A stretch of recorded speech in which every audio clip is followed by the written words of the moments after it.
अरे बिद्दू, आज घर में बहुत काम है। आज तुझे स्कूल जाने की जरूरत नहीं है। लेकिन दादी, आज तो स्कूल में मेरा टेस्ट है।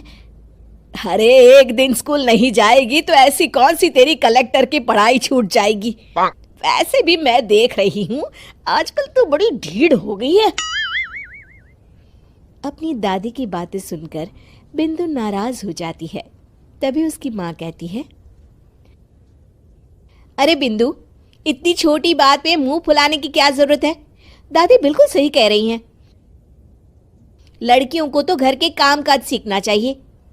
अरे बहू, रमेश के लाड़ प्यार ने इसे बिगाड़ रखा है। कम से कम तू तो मेरी बात समझती है। अच्छा, मेरी पूजा का समय हो गया है, मैं पूजा करने जा रही हूँ।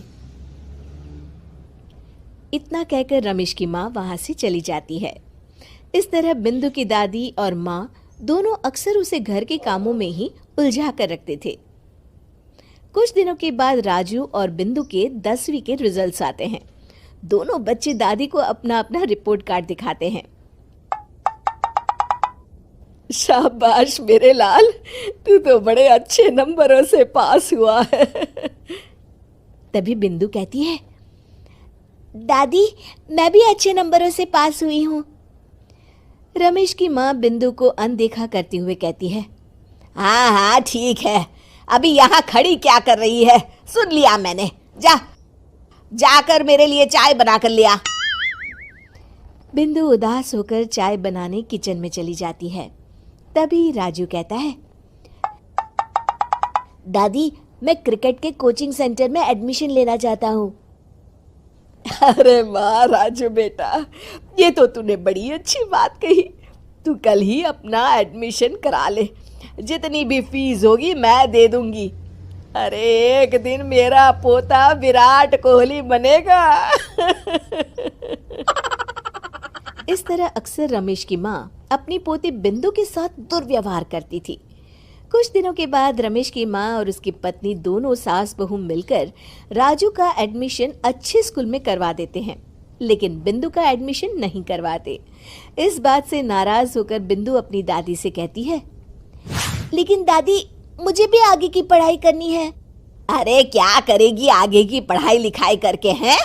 आज से ये पढ़ाई का भूत अपने दिमाग से उतार दे। इतना कहकर रमेश की माँ वहां से चली जाती है। उस दिन के बाद से बिंदु की पढ़ाई हमेशा के लिए छूट जाती है और उसकी दादी उससे घर के सारे काम करवाना शुरू कर देती है। इस तरह उसका सारा दिन घर के कामों में ही बीत जाता था। कुछ दिन बीत जाते हैं और एक दिन रमेश छुट्टियों पर घर आता है।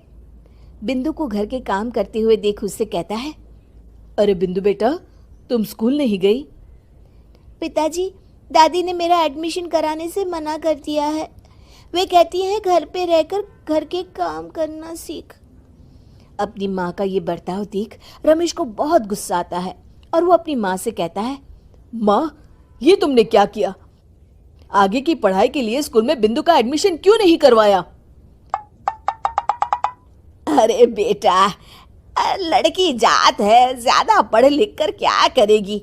वैसे भी शादी के बाद तो इसे घर के ही काम करने हैं ना। तुम किस जमाने में जी रही हो माँ? अगर कल्पना चावला के घर वाले भी तुम्हारी सोच के होते तो क्या वो पूरी दुनिया में हिंदुस्तान का नाम रोशन कर पाती? इसका स्कूल छुड़वाकर तुम इसका भविष्य बर्बाद कर रही हो, लेकिन मेरे रहते ऐसा नहीं होगा। बिंदु बेटा, कल ही तुम्हारा एक अच्छे स्कूल में एडमिशन करा दूंगा। तुम जितना चाहे उतना पढ़ो। मेरे होते हुए तुम्हें किसी बात की चिंता करने की जरूरत नहीं है। अपने पिता से हौसला पाकर बिंदु खुश हो जाती है और कहती है, जी पापा, मैं खूब मन लगाकर पढ़ाई करूंगी और बड़ी होकर डॉक्टर बनूंगी। ये हुई ना बात, शाबाश मेरी बेटी। शिक्षा, लड़का हो या लड़की, हमें दोनों को आगे बढ़ने का मौका देना चाहिए।